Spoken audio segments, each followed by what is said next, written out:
as the door shuts, says show open. So, what's going on, everybody? Welcome back to another episode of Comic Book Weekly, the show where we talk about news, comic books, top fives, under the radars, and much, much more. I'm Chris. Oh, I did it. I knew I was going to forget something, and I did. Whoop. I'm Chris, Dark Avengers C86. Next to me is Cat Comic Uno. Hey, guys. What's up? Mike Spider-Slayer, Comic Book Corner 2.0, will be with us, hopefully momentarily. Unfortunately, Brent, last number press, and Mike, due to Brock 18, doesn't do comic books on his channel, will not be on tonight. You didn't care about talking about the news this week. He didn't care. Nobody cared. I cared greatly. As a matter of fact, I was actually thinking of sitting out because I hurt my back today, but I'm nice and relaxed on the couch. So if you see me reclining a little bit more, that's why. But when I heard certain newses, I could not resist but definitely to come on. Yeah, we had to discuss it. Sorry, like we said, Brant couldn't come on, but we will be still discussing the Kickstarters. So after the news, we'll show that wonderful print again and probably at the end of the show. So please support both Kickstarters if you can. We really appreciate it. So I guess we'll go into some news, but obviously we're not starting with the Superman news pieces because that would be crazy talk. So there's actually not media news that we really wanted to discuss, so we're gonna skip that. Let's start out with didn't you X one of the media newses that I did? You didn't X that daily. No, I didn't. Oh, you didn't X that. We can talk about it though.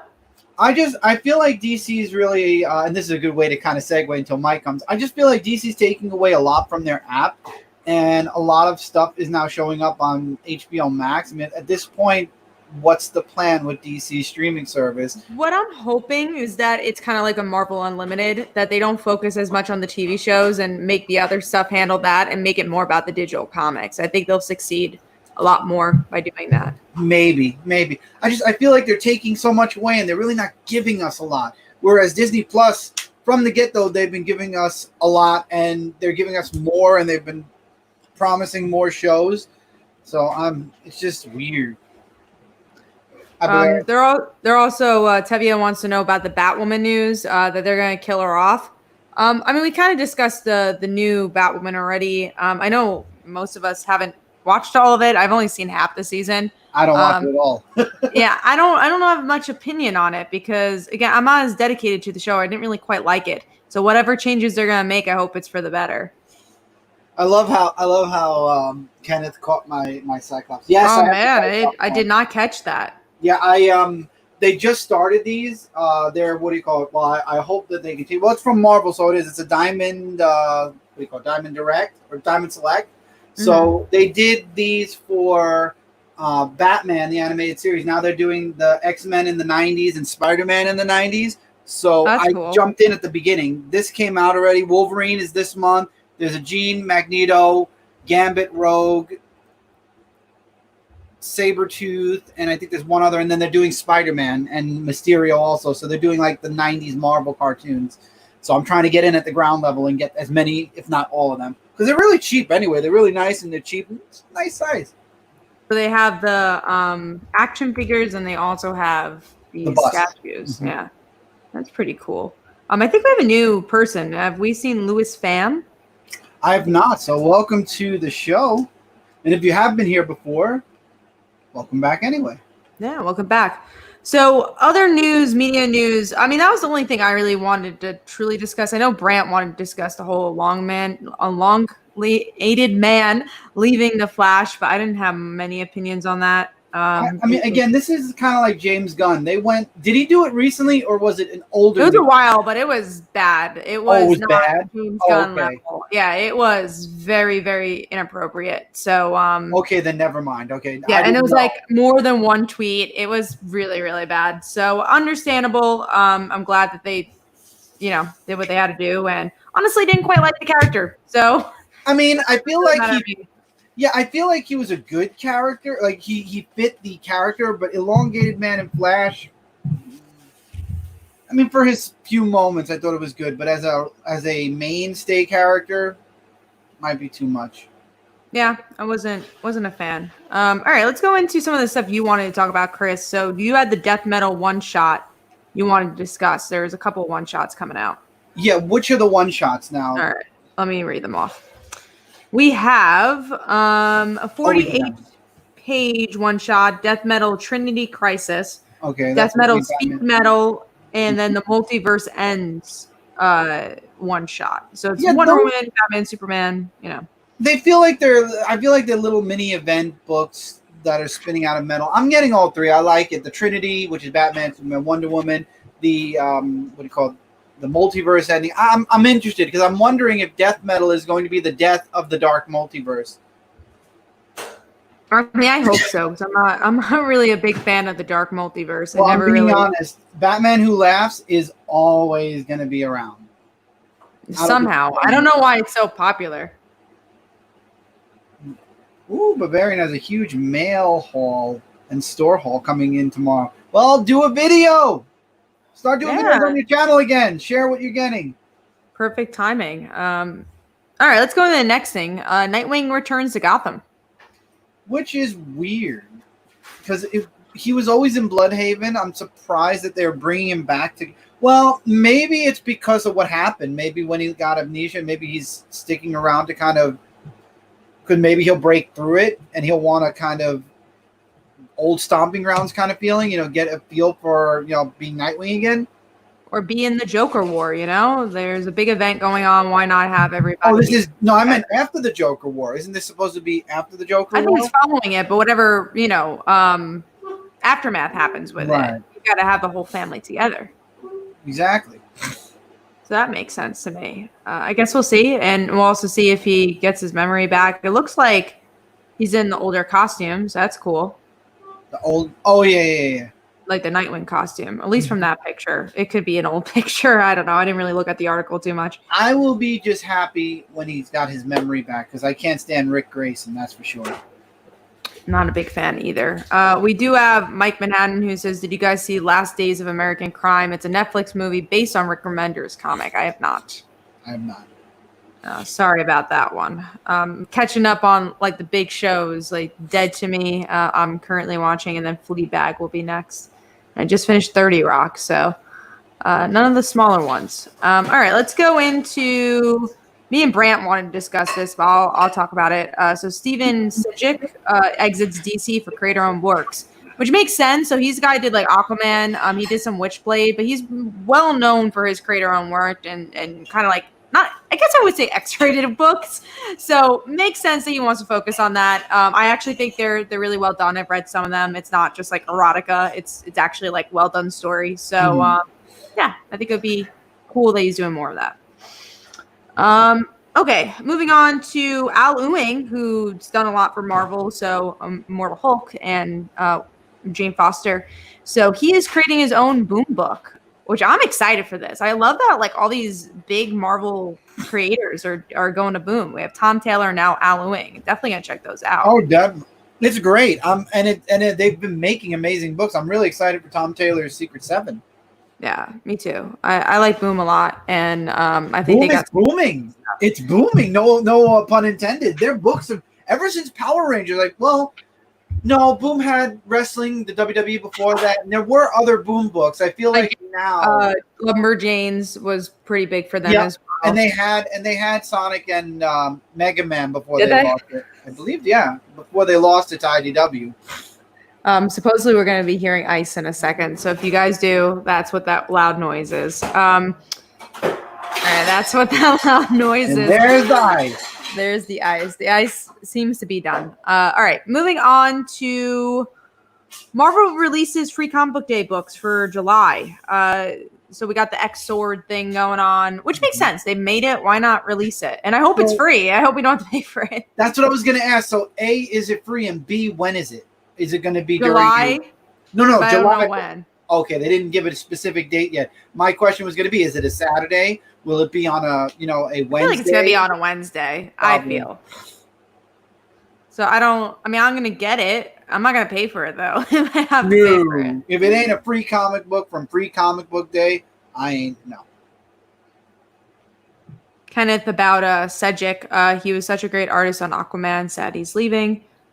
A lot of Marvel creators are going to Boom Studios. Yeah, they definitely are. All right, let's see. I'm trying to skip around so we don't. Yeah, Mike says he's having trouble getting on. Oh, is he? Yeah. Hopefully he gets on. I wonder what's going on his side for the. I just got the link. He said he just got the link. So. Okay, cool. So he should be on soon. Next up, we're going to talk about. Well, actually, Brant and Mike wanted to talk about that, so I'm just going to take that off. Man-Bat being postponed. So. They're still making it. A lot of these books we saw were getting canceled from last week. So I'm surprised that all the books are like, let's make Man-Bat. We have a comment. That's right. Brent reminded me. Oh, you got it. Archie did Sonic and Mega Man. That's right. Not Boom. Boom got Mega Man now because they're making the Metallic first issue, and IDW got Sonic, which is sad because that means that, well, no, Boom and IDW would do a crossover, so we could still have a Sonic Mega Man crossover. Never know. It'd be kind of cool if they did. What were we talking about? Oh, yeah, Man-Bat. Did you have any thoughts on that? I wasn't going to read it anyway. It's weird that survived, but Manhunter didn't. But then again, maybe they felt it was too I think the event really just didn't do well. And they're just like, are we going to make another miniseries that's not going to... At least this is like a new franchise. Maybe it'll do well, maybe it won't. Let's see. We're going to get to the... I see comments about the Diamond stuff. We're trying to wait for Mike. So we're going to talk about Diamond and we're going to talk about Bendis. Tevya, cool your jets. Cool your jets. Carlos says... like a new commenter. Comment random slap boy. Boom Studios is the next big label. I think they've been big. I think they've been a big label, in my opinion. They've been big for a while. Like Kat said, Lumberjanes. They got WWE. There were so many books that came out of Boom that I think also Claws came out of Boom, correct? Yes, I believe so. There you go. So... And Brant says he's just popping in to say hi to everyone. By the way, have a great show. Thank you. Thanks, Brant. And Carlos asked, did anyone read Dead Day? Go check out our show from last week. We actually had a good conversation about it. And spoiler alert, we all really liked it. So it was in almost all of our, if not all, almost all of our top fives because Michael only reads like 2 or 3 books a week. Well, did Brant read it? I don't think he read it. I don't think Brant read it either. Yeah, but Mike, you and me. Did Mike message back on Facebook? Check it. Nope. Okay. Hopefully you could come on. Okay. Let's go to, let's do the Diamond thing first, and then we'll go to Bendis, because I don't think there's any other things we're going to talk about besides those two. So DC Comics, cut from Diamond. This is a harder thing to talk about, A, because I feel like it's been over-talked, because everyone's been talking about it. Like, and literally, everyone's using it as clickbait right now. Yeah, for sure. So I feel, and then B, we don't know what this means. You know, I think that's the conversation. Like, we don't know what this means for the future of the comic book industry. DC doesn't know what that means for the future of the comic book industry. Diamond doesn't know what it means. Mm-hmm. I think Diamond really needs to hook on to the indie creators and make good deals for them if they want to survive. But this is definitely a big blow, and it's going to change the comic book industry, but it's not going to change overnight. It's going to take years to do so, and that's my opinion on it. I feel like we've been – you kind of took the words from me right there. I feel like we've been talking about DC and Marvel so much in the past couple of weeks, and, with the digital-only books now, DC already was doing their own thing for a while. I feel like we all kind of felt like this was going to happen at some point. I think Diamond even suspected it was going to happen at this point. And, even if they said they didn't. Even though they said they weren't going to do it, they did it. I knew they were going to do it because again, it's one of those things where I feel like we've been talking about it so much and really giving Marvel and DC a hard time. It's just I'm becoming numb to all the bad decisions. I mean, there was somebody in the comments, it was Adam, who said he gives props to DC for leaving Diamond. I think that it was, in my opinion, it was a mistake. They should have worked with all 3 distributing companies because there are a lot of comic shops that don't want to do business with Midtown or DCBS. And now it's kind of forcing their hand. And I don't know. 3 months ago when Diamond was going to close their doors, we were all preaching the comic companies need to start shipping books on their own. We were all preaching that they should be making their own branch for distributing. And DC kind of did that. The problem is DC did it with Midtown and DCBS instead of doing it themselves. So I'm not being a hypocrite when I say I don't agree with what DC's doing. I just think if they wanted to do their own distributing, they should have done it themselves instead of reaching out to two other internet shops. But again, and I said this on my show, I said this multiple times, anyone who goes into a comic shop, 95% of them have ordered from Midtown or DCBS. They've ordered from Midtown, DCBS, or In-Stock Trade before.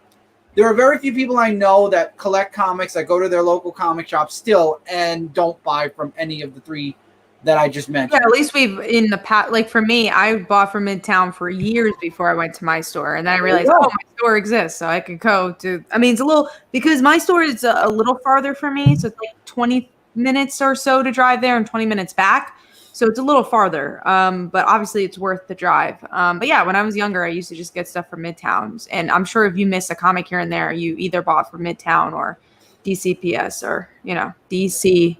BS. Yes. Yeah, there we go. See, you did the same thing I did. I was having trouble too. I was like, DCBS. You have to say in your mind.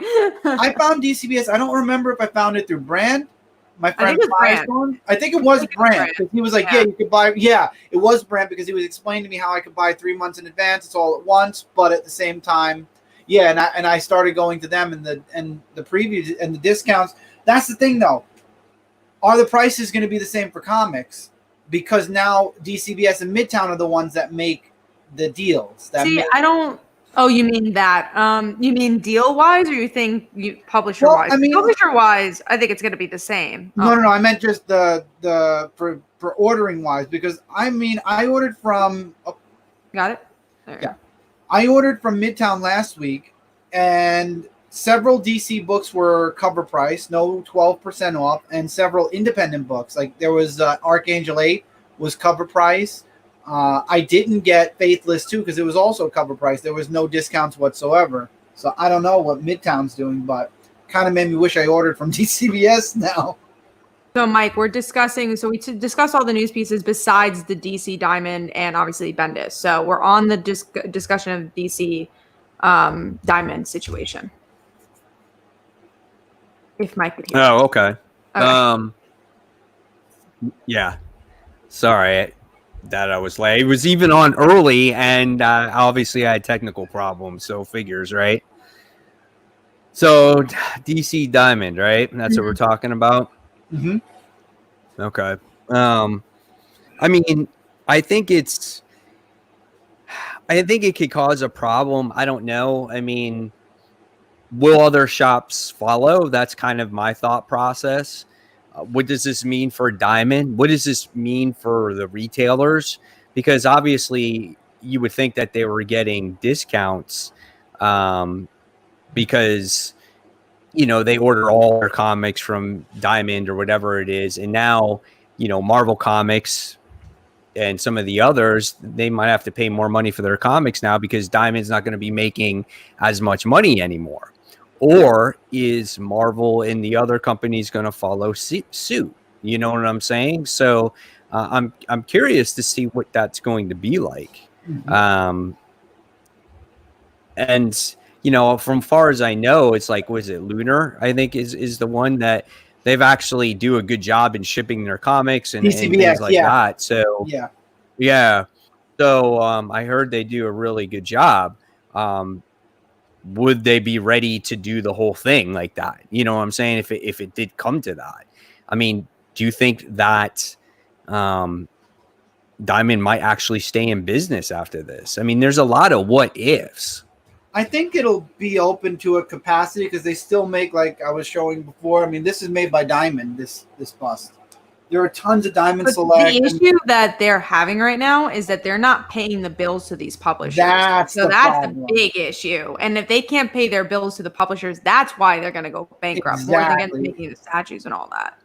So if anything, it would be that more than I think DC leaving. It's a huge part of the pie, but they still have Marvel. Now they really can't pay their bills because they just lost 30%. Well, yeah, they're 30% of the market share.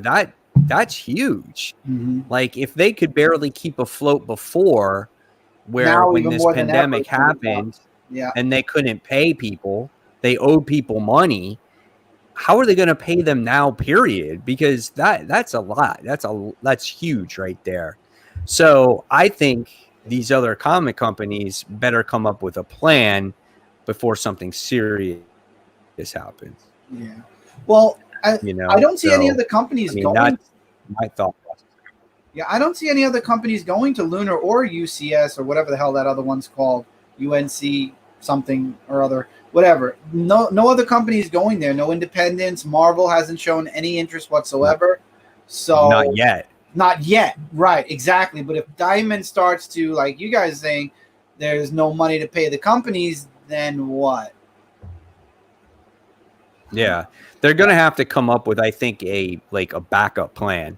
Yeah, like just to be like, what happens if they can't distribute anymore? What happens if they can't stay in business anymore? You're losing half of the, you're losing 30% of the market share. That's a big deal. So it's just like Marvel better come up with some plans and sit there and say, okay, do we go with these other guys, or do we do our own thing? Or, so you got to think that they got to come up with the plan at this point. That's scary. And who knows? They could be doing it right now, and you get an announcement. That's scary to think if Marvel's doing their own thing. Could you imagine more distributing companies? I think Mike's on a delay. I think on your little delay. Yeah, Mike. I mean, no, sorry. Yeah, I don't know. My internet's been bad. We've had a storm here today, so it's been kind of bad. So what were you saying, Mike? Oh, it's a bad. I was just saying, all right. I'll come off. I'll come back on. Okay. You can see that it's getting on Mike's. Yeah, it was like really. It was like scary. What was going on? And it was like that's scary though to think. Could you imagine if Marvel brings 2 more distributors to the playing field? Then you're talking about so many different distributors. Okay, a lot of people are asking like why this is a big deal. It's a big deal because they might not pay these people back that they sold these comics, and the publishers might not get money, the retailers might not get money. So that's an issue. And then the Diamond stuff, yes, it's bad that there's a monopoly, but it's also everyone was very used to that system. So when you create new systems, that gets confusing. How many do you buy? It's just it just changes. It doesn't necessarily mean it's a bad thing, but it's something that we've been dealing with for decades. So if there's no more Diamond, there's got to be other ways to get comics, and that has to be decided. And I'm going to be that cheap person that says a lot of us depend on previews to get more books. The 35% helps. Imagine if you paid cover price for every single book you buy, then you have to pick more. I mean, us as reviewers, I've been buying specifically from DCBS, A, to save more money, and B, to get more books. Now, if previews goes out, do the discounts stay? Are there going to be discounts? Is it all going to be cover price? Because then you got to start thinking even more about what you're going to keep and what you're not going to keep. Again, Diamond did favors for the readers, for the collectors, and also as much as they were, I've heard complaints about Diamond. I've heard issues with the shipping from Diamond. It's a big deal because you're literally changing everything. At least if the companies were shipping it and distributing the books themselves, maybe we would have got our own, they would have made their own kind of deals, and it wouldn't have hurt them and it wouldn't have hurt us. Now going through another distributor, they have complete power over everything.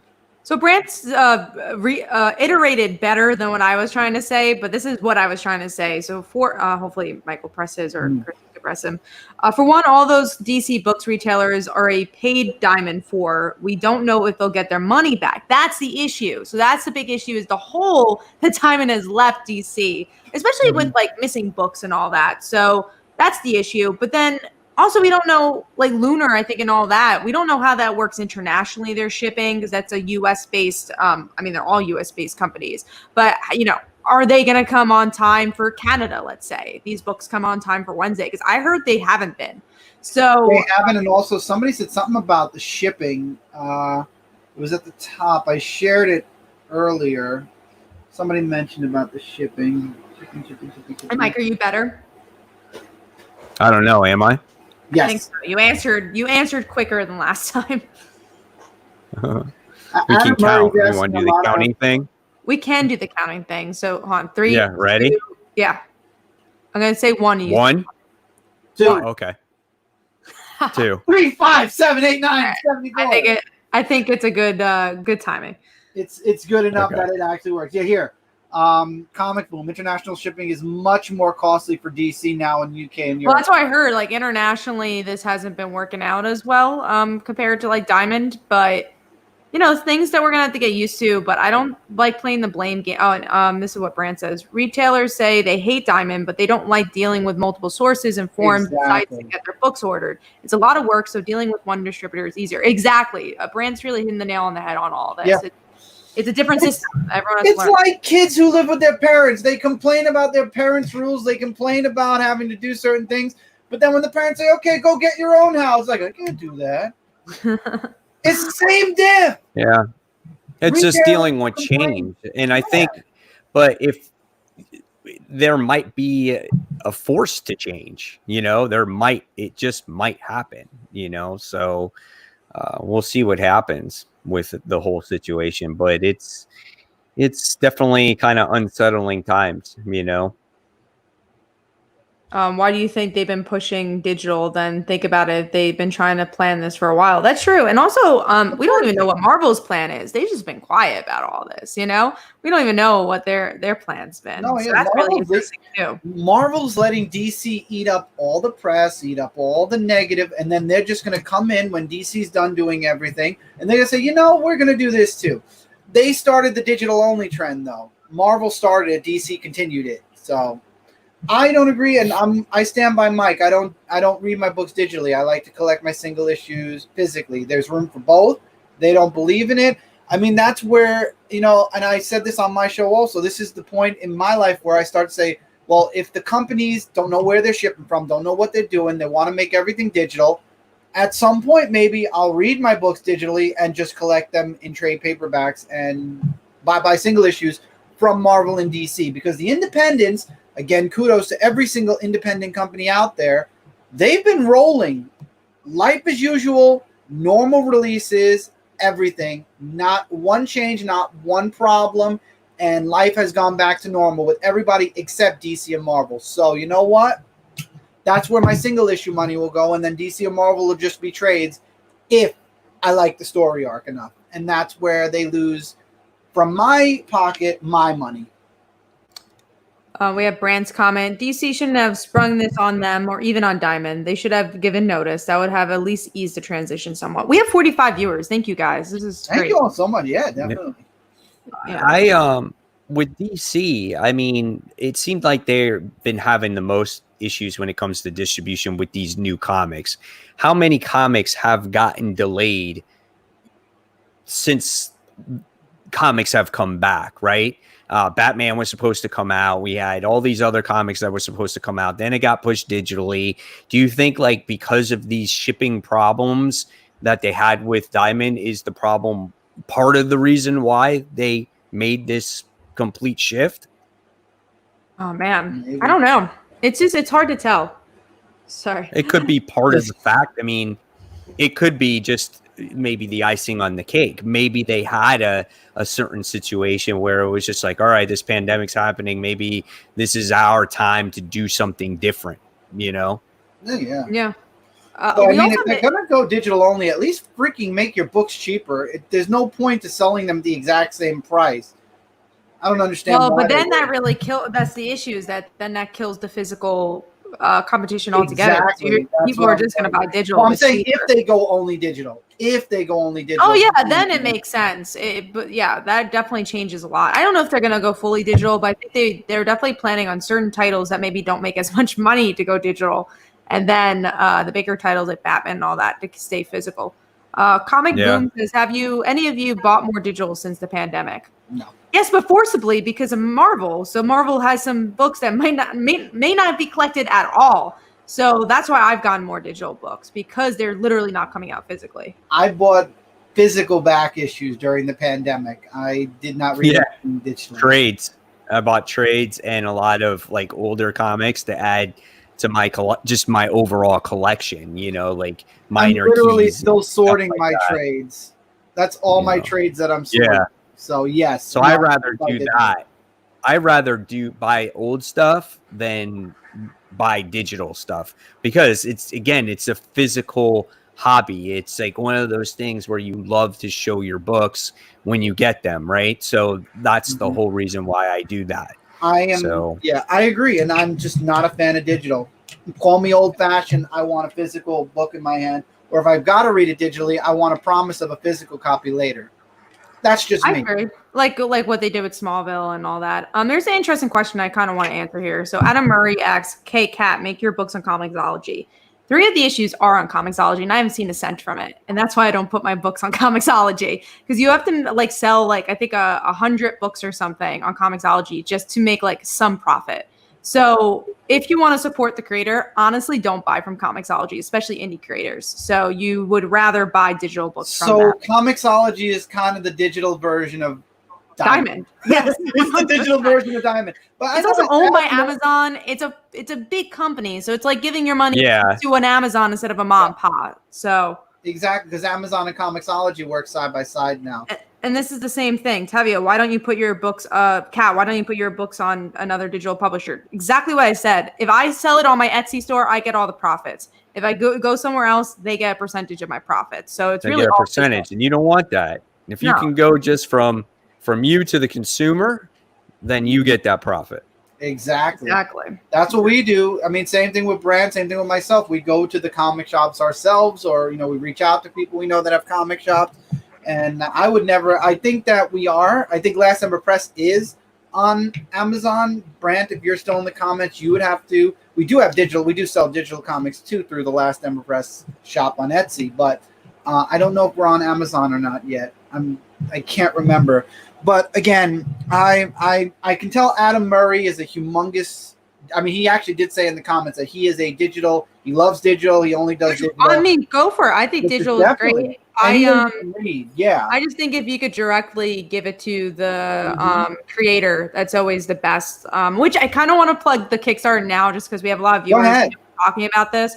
So we do have Kickstarters going on. Me and Brant, sadly, Brant couldn't be on, but we do have a beautiful print. If you back up both at a print level, you get this print for. Oh, you're doing it? Okay, I was gonna get. Yeah. Don't worry. Yeah. This is the print that is available if you buy both at a physical level. Like Follow Like Daughter is on the left side. That's Casey. It's about a high school girl. Father left her, become a full-time superhero. Everyone in the world loves him except for her, and then she inherits his abilities. We have 6 issues available of that. You can get them digitally. You get them physically. We have so many options there. And then Last Ember is a kind of similar themes where you get to see a young teenager get powers of a fire goddess, and she's like, I don't want this. So kind of both not wanting their powers and having to grow into them. So if you get them both physically, which I will be sharing the links throughout the night, go check that out. I'm almost funded. Brant is funded, and the more backers we get, the better opportunity we could reach people. So hopefully you guys could check it out. Even for me, you could back it up for $1 and you get 8 free digital comics that you could try out, all these indie books. So even if you back it up for $1, that's appreciated. And then Brant answered what I was asking. We're not on Comixology, and there are a couple of our books on Amazon. We've never sold a single copy. We are on Etsy, and we'll soon be have our own shop. There you go. Yeah, Etsy and having your own shop is great. I've really enjoyed Etsy, and even Etsy takes a little percentage of your stuff too. Every place does, yeah. But for me, I'm opposite of Adam Murray. I like my physical stuff, which is still great because we both read our books and we both enjoy. But I will probably never go digital. I just don't. I like my physical stuff. Let it take up all the room it needs to. I don't care. So that was that part of the conversation, but we're going to go into the Bendis part. So whoever wants to start that out. I'll start it. Go, Mike. Oh, you got $1. All right, so big news today, and it dropped just dropped a few hours ago. That was what? The delay's back. On your side. The delay's back. Do the news. Do it. Say the news first, and then if you want to restart again, you can. Say the news. Go. Brian Michael Bendis is ending his Superman run. You guys can all scream and cheer now. Be happy about it. The only thing we don't know is that we don't quite know when it's ending yet. I will be back. All right, Mike's gonna be back. That way he's not on the I delay. just want to say, love you too, Adam. Love you too, man. Again, we're reading our books and enjoying them whichever way we can. As long as there's both in the world, I will always be happy. As long as there's books, period, I'll be happy. If I have to become a trade paperback collector, I have no problem. Near Mint Collections does it, and so does Gem Mint. So we actually have a really interesting question I want to answer. That way we can wait for Mike. Nolan says, in my opinion, not all current comics that are printed deserve to be collected in trade. Trade needs to be reserved for great arcs and runs, not every single title. Now, here's the secret about that. Floppies are very, very, very, very hard to make money off of, especially for printing prices. Trades are a lot easier to make money off of, which is why if you see something printed in a single issue, it will be collected in trade, because that's where the money is. The money is in trades more than the floppies. So, which is a big debate in comics. Should there be floppies or not? But everybody, sorry, that's about Bendis. You're free, Chris. Yes. Let's talk about Bendis now that Mike's happy. Back. Oh my God! Let this happen by the end. See, we had a horrible beginning of 2020 just to end on a very, very happy note. I'm happy. Now, John Romita Jr. has to leave too. We need a full new team. Whole new team. I think we will, but I feel like John Romita Jr. is always going to be on a Superman book. He's been on many. I hope not anymore. But I can't. I'm so happy Bendis is done. I can start reading Superman again and actually possibly, I can't say until I've read it, but possibly actually enjoy Superman again. I'm happy. Right, but so did I mean, obviously we know that there's a villain coming before he leaves. Yeah, it's going to be, I think, his last arc for Superman. I'm curious to see who's going to take over. That's like my biggest question. Tom Taylor. And I hope Bendis stays on the books he's on, and that's it. Like, doesn't add more, because I'm really excited to see the books like Legion of Superhero and Young Justice get better. Because I think he had too much on it. He could leave Legion. He could leave Legion and Young Justice too. That'd be nice. We'll see what he ends up doing. But he'll do Green Lantern. He'll do Green Lantern Green Lantern season 3. No. Why not? No. Bendis? Look at how serious he is. No. Listen, I thought about this. Is what I thought about, and I this is stupid because I always think of shit in the shower. I was in the shower after tennis, and I was thinking about Bendis news, and I was thinking about the whole Green Lantern thing, right? And I'm like, he came up with his Gold Lantern crap, and now he's going to wind up infecting the entire Green Lantern universe. Not only is he going to take over Green Lantern, he's going to do Green Lantern Corps. He's going to take over the entire spectrum and release all of Green Lantern. That's my worst nightmare. I wouldn't be surprised because he has the Gold Lantern thing coming out. So I would not be surprised. That's what I'm saying. Yeah. And I will be pissed. I'm sorry. But you also had Grant Morrison on, so you weren't reading Green Lantern then. I can't stand. I would take Bendis over Morrison right now when it comes to Green Lantern. I'm sorry, I would. But he could always end up in Justice League. Justice League has no writer. I mean, they keep bouncing around because Vendetti was supposed to be on it, and then he got another. Oh yeah, that's true. So I mean, he'll still technically be on Superman. We have Brent who says, "Gonna say this, then probably bow out for the night." I like Bendis. I don't like Bendis as Superman. Honestly, I agree. There's a lot of Bendis titles I enjoy. We love Miles Morales' Ultimate Spider-Man. There's a lot of stuff what else did we really enjoy? I like that first issue of Riri's Iron Man. I thought that was pretty good. Obviously, a lot of his Spider-Man stuff I enjoyed. Naomi, I love Naomi, and that's a DC book. So. I just think he had too much on his plate, and his voice wasn't told. I would love to see him write Batman, honestly. Yeah, Batman, another one after the Joker's War. I'm sure everybody's going to be stepping down from books. The biggest issue that I have with Bendis is he just took over all of Superman and everything surrounding Superman. And so I think that's the biggest problem.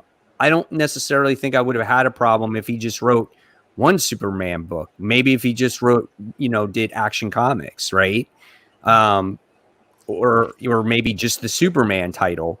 It's just he had to have everything that had to do with the character, his hands in it, and that's what makes it so frustrating. We don't have, everyone writing all the Batman books. We've never had that. So why do we need to have everyone write all the Superman books and the characters that surround him? Because then anybody that writes a Superman character has to follow exactly what Bendis is doing, and I just don't agree with that. And so I think it's time for someone to take it over. And whether Bendis gets another mainstream book is still yet to be determined. But Chris makes a good point. I could see him taking over Justice League at one point. I wouldn't mind that, though. I think I'm interested in that. In something like that. Yeah, because I mean, Avengers. If he did Avengers. Yeah, exactly. He did Avengers. So it's like he can do the team dynamic. So, we can see him possibly do Justice League. That might be a good pick. He's written so much in his few years at DC now. And the good news is we already have a writer for Superman, Batman. You're getting 2 titles away from Bendis, so now you're going to get 2 different teams on both books again. Which we hope. You don't know. We hope. I mean, if it's one person, no matter who it is, should not be writing both Superman books. I agree. 2 different Even teams. if it's Tom Taylor, I don't want to see him writing both books. No. It's too much. No. I want 2 different teams because I want 2 different voices. There's 2 different titles of Superman. Batman has 2 titles, two different voices, even though they're crossing over in the Joker War, but it's 2 different writers, 2 different voices, 2 different stories, even though it's colliding this time. Most of the time it's 2 different stories. I want 2 different stories between Superman and action that aren't written by the same writer. I want to talk about I wish. I'm the opposite. I think Dan Jurgens has written he's written too much Superman. I want a new voice on Superman. Like, why have the same people writing this character? I do agree with that. I do agree with that too. Give other people a chance, and I think he's doing great with Batman Beyond and Nightwing right now. Yeah, exactly. So I'm happy that Jurgens is still writing at least. So I can live with him doing those, and somebody else come on. That's all. Right. I mean, I know we were talking about it earlier before the show. And, I mentioned, and Chris mentioned it already, that Tom Taylor would make a good writer for Superman. We already know that he can write very emotional characters, and he writes a very good emotional-driven Superman. We've seen that in his Injustice or even in Deceased series, where we've had emotional moments, and how much of how he writes a very caring Superman, and he feels for his family and puts the people first, and he knows those that moral compass of the character. So I think he would make a good fit for it too. And honestly, I can truly see Robert Venditti doing it also. I think Venditti has proven himself over the years now at DC that he knows what he can do. Obviously, when people are not in control, like editorial or whatnot, he does a pretty good job. I think he did a very good job at Green Lantern, and his Exo Man of War was really well done. And the short time that he's been on Justice League has been good. People tell me that Hawkman is really done too. So, I mean, I think he's another one that on canon. First 1 Superman books. I no way 2 of them. I just used to be 2 people on 2 creative teams on each books. I agree with that. I definitely agree with that. Trying to see if there's any other comments. Let's see. I actually just took off a comment on Frontline because this is not about that. Thank you for coming in. This is a comic book live stream. We talk comics, and that's it. Everything else, go to a politically agenda channel. And that's all I'm going to say. Okay. I think we talked about Bendis. I mean, I don't have any other thoughts about that. If we want to go into Under the Radar and all that, because that was all the news. Do we want to? I will do it then because Michael is not here. So we are going. Yes, right. Everybody. Yeah. Mike, did you have anything you want to talk about news-wise that you weren't here for? No, I think I'm fine with everything. Everything else wasn't like earth-shattering news. So yeah, yeah, those are it's two fine. earth-shattering fine. news. Yeah, those two are the big situations there. Right. All right, so we are talking about under the radar books, and we're going to start actually with Mike because Mike didn't put it on the drive, and I'm actually curious to hear what Mike's under the radar book is. Dude, I read like 6 books this week. I mean, there was like nothing to read. I mean, If you want to steal mine, you can. We could just talk about it at the same time. The only thing I can say that I did read that if people are interested in would be Finger Guns, Okay. issue 2. I could say that first issue, we get to see our characters, and they have these powers where they use their fingers as guns. And in this issue, I think it kind of starts to flesh out the characters a little more. I think her name was it Sadie? I don't remember if her name was Sadie, but we get to see that her father is in this abusive situation, and we get to see her struggling a little bit at school because of everything that was going on. It was okay. I'm continuing to try it, to keep saying, hey, this might be better. I think this is a book that just needs more, just a little bit more development, maybe time to tell its story. So yeah, it was okay. I mean, under the radar, right? It's something different to read when there's not that much out there to read at this time. Understood. I have G.I. Joe Real American Hero 271 because I feel like a lot of people should be reading this book, and very few people are. This is part 6 to a 10-part arc going on called Snake Hunt. Snake Eyes was abducted by Cobra at the beginning of this arc. There's another Snake Eyes out there. It's Dawn, and she has Snake Eyes inside of her too. I think it's his soul. I'm not sure. Again, I need to read the arc where all that's explained out. But G.I. Joe is teaming up with Zarkon, and they're finding a way to break in, save Snake Eyes from Cobra Commander, and even Baroness. And I forgot who the other person was. Was it Despero? They're working with G.I. Joe to save Snake Eyes. And I think there is a plan that Zartan has on the side. So I'm very interested in seeing that. But I think by the time they put their plan into motion, Snake Eyes is going to get out. Throughout the whole book, he took off the straitjacket, broke out of the gurney, broke out of the cell, and is about to knock out the guard that's supposed to be shooting him if he moves a muscle. He's moved way more than a muscle. So very interesting stuff. I've been loving it, and the artwork's really strong. Larry Hama has a really awesome knack for writing G.I. Joe. Well, he's done it for a while, so it makes sense. He has. He's done it since Marvel, I believe, right? Yeah. Doing it for That's a long impressive. Time. Mm-hmm. So that's mine, and I'm the only one that reads it. So, Kat, what was your under the radar? Mine was Red Mother, man. This book, I love it. Right. I'm so glad it's back, and I kind of realized what it was kind of about. I really hit the nail when I was like, oh, it's about her ignoring her PTSD. Like the red monster is her trauma. I don't know why I never really kind of connected the dots with that. It's like her ignoring her own mental health, and it's like an allegory about that.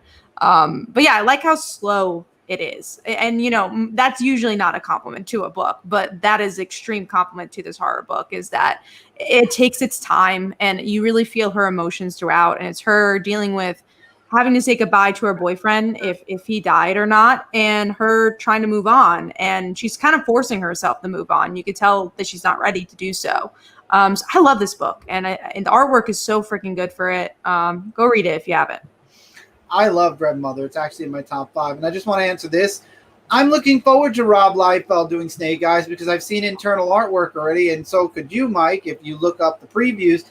And it's a limited series, and I'm excited. I think it's a limited run for him on the series, but I'm going to be buying it single issues because independents aren't rocked by whatever went on.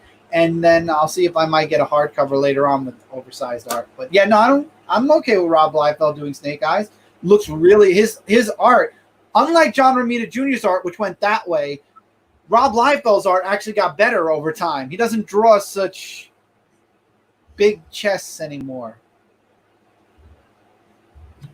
Still not a huge fan of his art. When it comes I'm to not a huge fan of his art, but I mean, at least I know he could draw Snake Eyes. What are you gonna say, Mike? Oh, We lost I Mike. think he was a little delayed. Yeah, I mean, it's in the vein of what his era was, How which good is Red Mother? Worth trying to get back. yes, very good. There's already a trade paperback that just came out with the first 4 issues. Yeah, very recently. You can get Definitely that go check and it out. issue 5, and then you won't have to worry about getting back issues. I'm surprised it's only 4 issues. The trade usually they try to sneak in a 5th. So Yeah, it's weird. I felt like issue 5 was the end of the first arc. It was weird that they did a 4 and then they kind of cut it off. Maybe it was because of the pandemic. Tevye asks, what about Rob Liefeld on Superman? Liefeld's not really doing mainstream books anymore. He gave up. I think he does covers. That's about it. I don't see him doing internals anymore at all. Yeah. I mean, covers is where you make more money anyways. Mm-hmm.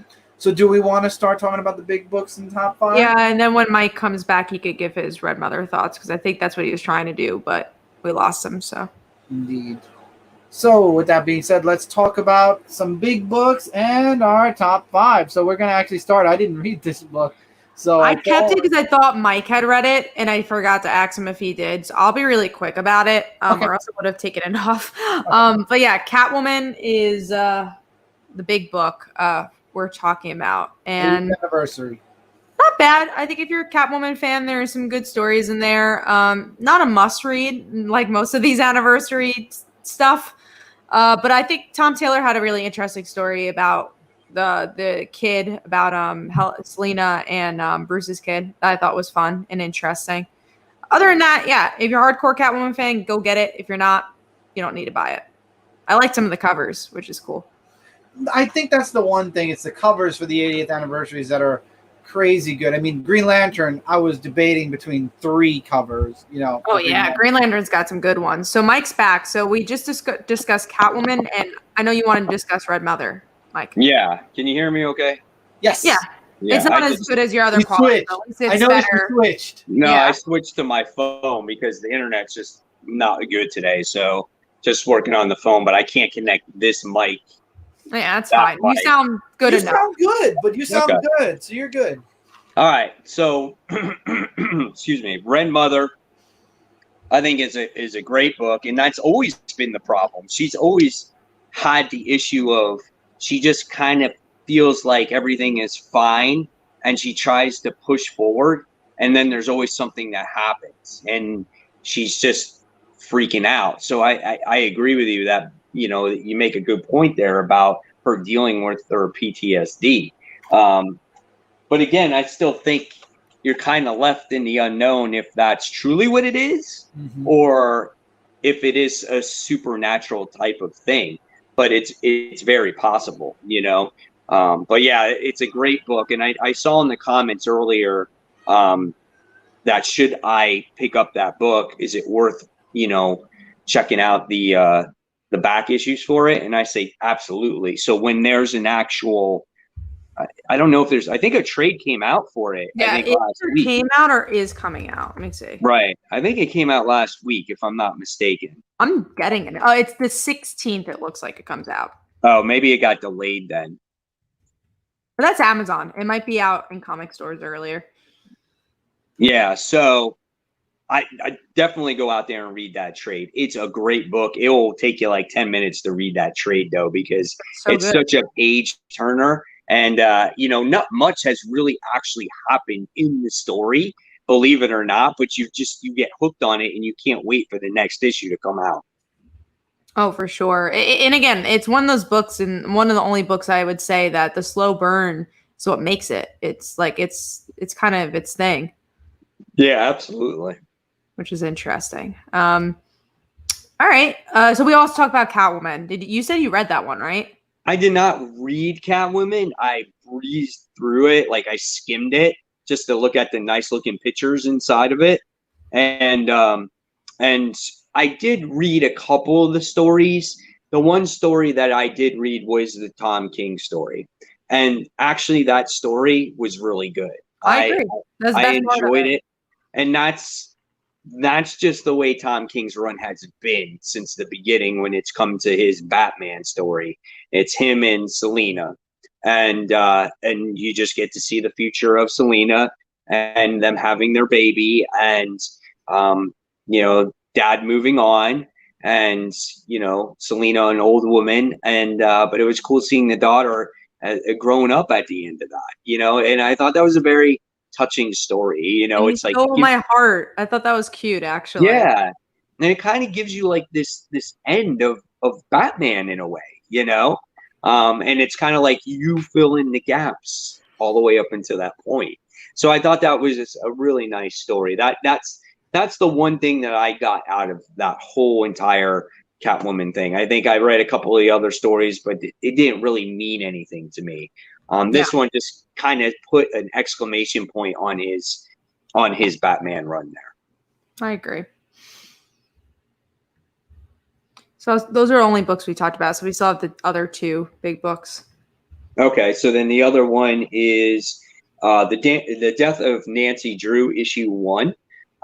So I did not read it. I know you recommended to me to read it, but my shop didn't actually have it in stock. Really? Yeah. Man. Yeah. I mean, when you have a chance, definitely go check it out. I love this book. When Chris comes back, we'll see his opinion.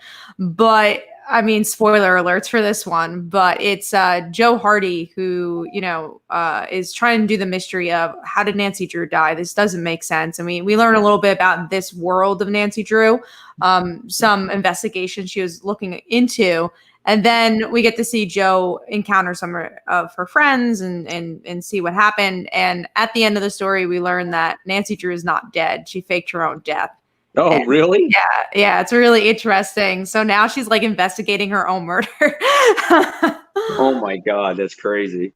Yeah, so I really like that cliffhanger, and it lured me. And I thought the monologues were really good for the book. The artwork's really solid. So check this one out. I just thought it was a cool twist on like your average murder mystery. Mm-hmm. That's cool. That's good to know. All right. So since Chris is not here, then I'm going to talk about Avengers of the Wasteland because I know you don't read it, right? Yeah, no, I don't. And this is the last issue, right? Yeah. So this was the conclusion to this story. We wound up getting this is the this digital book that was the regular series and went digital. So I did read this digitally only because we have access to read these books since we share our account.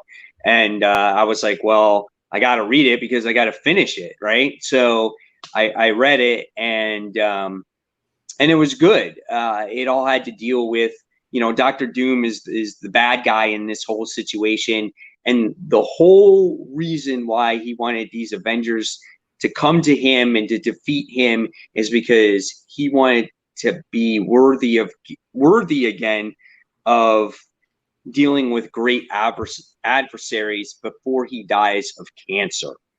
So I saw that in your panels. I'm like, oh man. Yeah, he winds up getting cancer and he's going to die. And so he just wanted to do one great battle, and he did not want to die a weak old man because of cancer. He wanted to go out swinging. He tried to resurrect the Fantastic Four by cloning them, and that was a complete fail. So somehow he wound up, getting these Avengers all together to come and do this battle against him.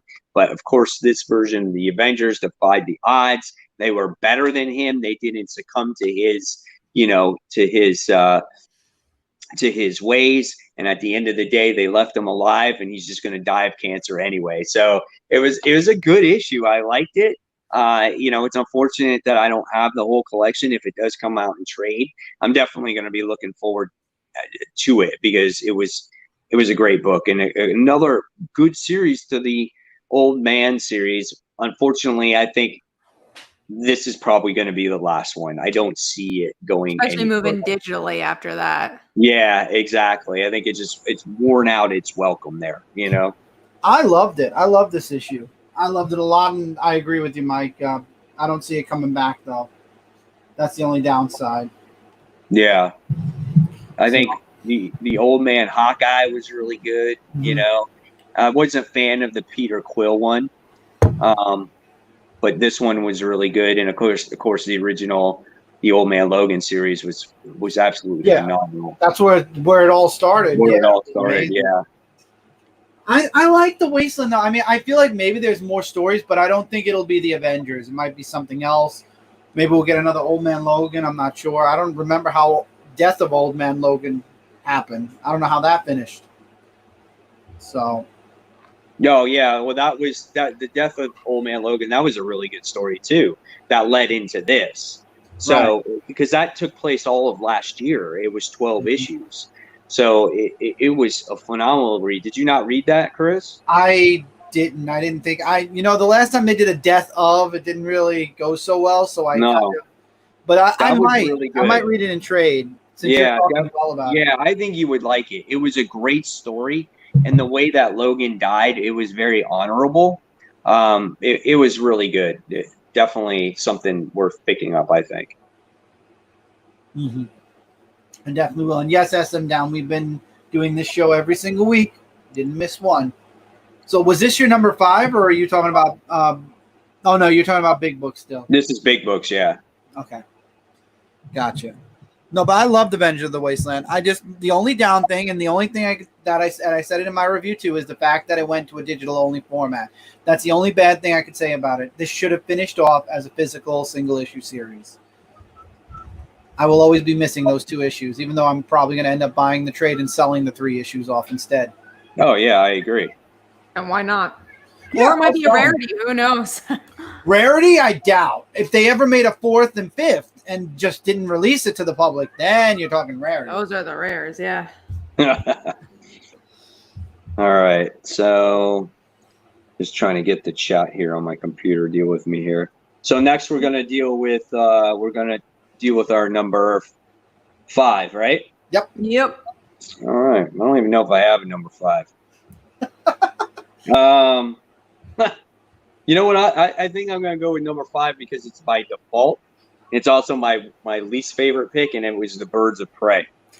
Oh man, I didn't bother. I saw all you guys talking about it. I skimmed through it. I'm like, yeah. It was so boring. I'm glad I didn't waste $10 on that. Oh my god. And I know I was talking. I was like, oh, I don't know if I want to waste $10 on Catwoman. I don't know if I want to waste $10 on it. And I wish I didn't waste the $10 on this. But when I saw it at the shop and I saw that it was basically a trade, I'm like, dude, you can't go wrong with this. This is a lot of pages for $10. Like, I think it's worth it, you know? And the artwork wasn't bad in it. And then I read it and I'm like, it's like a 100-page book, and it took me like 10 minutes to read it. Yeah, it was a long one, and it just didn't go anywhere. And one of the things I didn't like about it is that they're always just meeting in these Birds of Prey books. Like the fun thing about Birds of Prey is their friendship. No one has a friendship here. They're just like, all right, I guess we'll team up.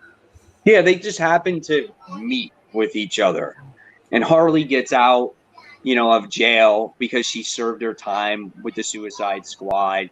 The Joker chases her, and you never see his face, which is, I guess, okay, but why keep it hidden when you know what his face looks like?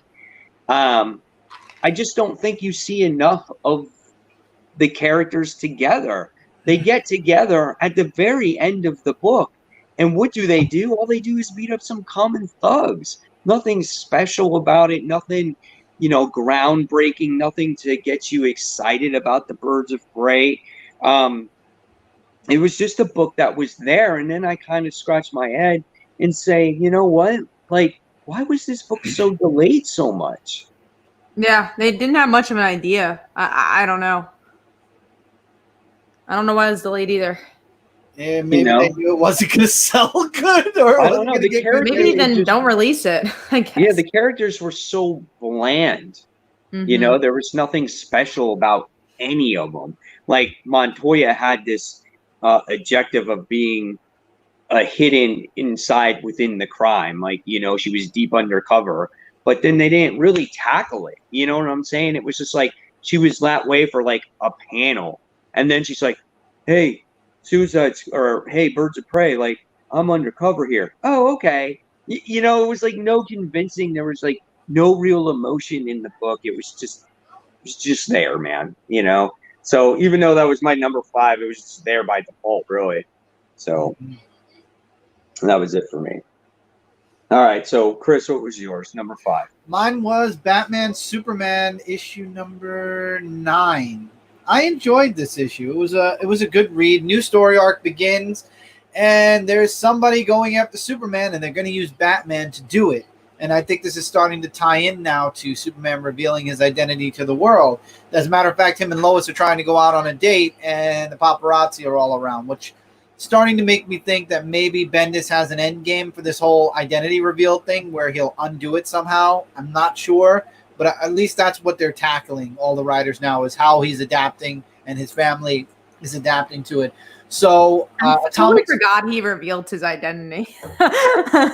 because we don't talk about Superman anymore because of that. So Atomic Skull's in Gotham. These people with all these wires are starting to show up, dead bodies in Gotham. And Atomic Skull shows up. He's fighting the police. He's fighting Batman. Batman's like, weren't you reformed? And he's like, yes, I escaped. There's somebody going after Superman, and they're going to use you to get to him. And he explodes. So we never find out who it is. So Superman hears the explosion, comes flying into Gotham, saves Batman. Batman shares the news, and now they're trying to figure out who's trying to get to Superman. And then in the end, warning, spoiler, we find out it's the Ultra Humanite. Cool. I haven't read Batman Superman since The Infected. It was a good story. I enjoyed the first part. It's been going because it had a really rough start with Infected, but I feel like now it's kind of like it's back in its own book and they're doing their own stories. But this is the first issue. We'll have to wait and see. Gotcha. We do have a question from SM Down. Has quarantine allowed you to work on projects you didn't have time for without the quarantine? Nope. No, I feel like I've been working on the same amount of stuff I have because I work at home. So I feel like I have more stuff I had to work on. I mean, there was a time where I'm just like, oh, there's no comics coming out. But then we figured out to talk about old comics through like Newsarama and stuff. And I was working for DC Universe. Now I have a Kickstarter. So I right this second, I'm busier than ever. So, but I'm still working on projects because that's part of the job. But I don't think quarantine helped that. It's just what I usually do. The only thing, and I'm writing I'm writing a post on this for my website, but quarantine gave me the time to really step back with extra free time, not reading new books. I'll give you the cliff notes. It gave me the ability to read books that I passed on, so I have a lot more in my reading pile now. I think we made a lot of jokes on that my list literally jumped to like 3 times the size. It's allowed me to do multiple other things. Again, I'm going to talk about it in my post, but if anything, the quarantine just allowed me to do more because there was less new coming out. But as far as work and writing and everything else, no, everything like Kat said, we all stay at home. Me and Kat do. Mike does what do you call it? He went out to work, but it's life as usual for us. Mike's the one that had to deal with the nutso people outside. No, me, I had to. Not only was I fortunate enough to actually still teach some private tennis lessons, which was good. Not a ton, but a few. Now it's starting to pick up again as people have just lost it completely and they just need to do something. Mm-hmm. But my part-time job is I actually work at a grocery store in Florida called Publix. It's one of the more popular grocery store chains out there. And I'm actually a produce clerk. And I do that once a week for the past Lord knows how many years, just to hold on to a job for an emergency in case tennis went south for whatever reason. And who would have thought that you would have a pandemic to where I had to work at this grocery store and I had to work there a lot. Like, that's why I wasn't on the show for multiple weeks, because I would have to go in at 5 a.m. and then be there until like 2 p.m. or whatever it is. And there's a lot of work to be done, not only in the department itself, but to help the customers and just dealing with all that. You know, I mean, it's kind of crazy when you got to go to work and wear a mask for 9 hours of the day and you're possibly exposing yourself to this virus. And then, you know, and then it's like, okay, now I got to go and teach some tennis lessons and still do all the projects that I do with YouTube. So I was very busy, and I also did get to read other things because there was no new comics, and I was able to catch up on some great series and organize my comics and actually put them away. So I only did that half. I have them bagged and boarded. They're not in the boxes. You would think all that time I would have them all organized. Nope. That's funny. In there. Hey, gotta start somewhere, right? No. Comic Universal says that Batman Superman was amazing. I love how Ultra Humanite is creating an atomic army. And the story seems really good for this new arc. So, I mean, if you guys want to try it out, this is a good time to jump in, Mike. If you want to try Superman or Batman Superman again. Yeah, maybe I might. You know what I'm saying? I'm not ruling anything out. I even thought about it last week. I don't know why I just didn't pick it up. While Marvel doesn't have a lot of books out, it's kind of like, well, why not check out something that you might not normally read? I did that with Aquaman. Unfortunately, I'm like lost with Aquaman, so I'm not going to read that anymore. So Batman Superman might be a good alternative, and I'm sure it's still going to be on the shelf tomorrow. Oh, so yeah, I definitely 100%. might consider it, but I'm actually buying a lot of books tomorrow. I'm getting, let's see, I think I'm only getting 6. Well, I'm getting 6. I was getting a lot more than I ended up buying because I don't understand why Midtown is picking and choosing what books get the 12% off and what books don't. So unfortunately, I was going to get Faithless physically. I might just end up getting Faithless 2 as a trade. That's a book Mike got me into, and then Mike jumped off of the book after like the second issue. Yeah, He thought it was weird, and I stayed on it. Weird. I liked it. Like, listen, I like weird shit, and I like horror books and apocalyptic books, but that book is just, it's out there, man. It's out there. But it's So, so good. I know we'll talk about it later, but is Batman 92 definitely coming out tomorrow or not? I thought it wasn't. Yeah, it is. It Yeah. is 100%. 100% is. Okay. Get the variant. But I'm trying to finally my I'll store see. opens tomorrow, so I'm going curbside. First time I can actually get my books on Wednesday. So I'm trying to get that art germ. I put it down, but we're not going inside. So whatever I get in my bag, it's not like, oh, let me look at my comics. It's just like, bye. Oh, I know I already had it from DCBS and it hasn't been canceled, so I didn't get it from Midtown. I'll be very upset if they end up messaging me, hey, we ended up canceling that book, you bastards. All right, so let's move forward now. So we were talking about our number 5, right? Yep. Yeah. Okay, so what was yours, Kat? Mine was Shazam issue 12, I think. Yeah, issue 12. I got my physical books this week. Last week I didn't have them. But yeah, it was really fun. It was a filler issue because they literally didn't plan this issue, but it was Shazam and Batman teaming up, and bless you. Thank you. Billy's just like, I have all sucky villains. Let me go to Gotham to find some cool ones. And he goes up against Scarecrow, and it doesn't go well. And he teams up with Batman. It's fun. It's filler, but it's better than what we've been getting with Shazam. And I'm excited to see what the series is without Jeff Johns, which is interesting because who knew anyone would say that? But I think he has a lot on his plate, and I'd like to see someone else write Shazam, which is why I'm sticking with it. Mm-hmm. I enjoyed it. I especially love the little quip, and it was one of my panels of the week where Batman's like, I don't team up with Superman. Superman teams up with me. That's funny. All right, so that is Shazam. And you know what? I totally forgot I read DC's Dead Planet Part 2. I read that too. See, Oh, yeah, That's right. Your number 5. DC came out today, by the way. I hope you guys know that. Yeah, Which and thank you for no one spoiling. No spoilers, please. Batman came out today because DC books. Oh, Tuesday. okay, gotcha. Because DC, All right. dares to be completely different from every single other company out there. They come out for me tomorrow. I still count it as tomorrow. Same. I would always do Wednesdays. Yeah. Especially because, we review books, we get advanced books. So for me, sometimes I get advanced books months in advance. So it's just like the release date is always Wednesday for me. So even if I have a chance to read it beforehand, it's going to be Wednesday. All right, so let's talk about another book here, Buffy Every Generation, issue 1. How was that? I didn't get to read it yet. It was weird because I'm confused. So there's a moment in this issue. So Cordelia and Buffy are like really good friends for some reason. It kind of comes out of nowhere. And I'm only going to reference this because it comes up in another scene. So I thought it was just like a throwaway line that Buffy said, to Giles, that's my girlfriend's line or whatever, to Cordelia. I'm like, oh, okay, that must just be like I didn't think of anything because they weren't together in the show. And then later on, there's two characters that look like Cordelia and Buffy that kiss. I'm like, I would love to see this, but where did the story come from? Like, when did they end up in a relationship?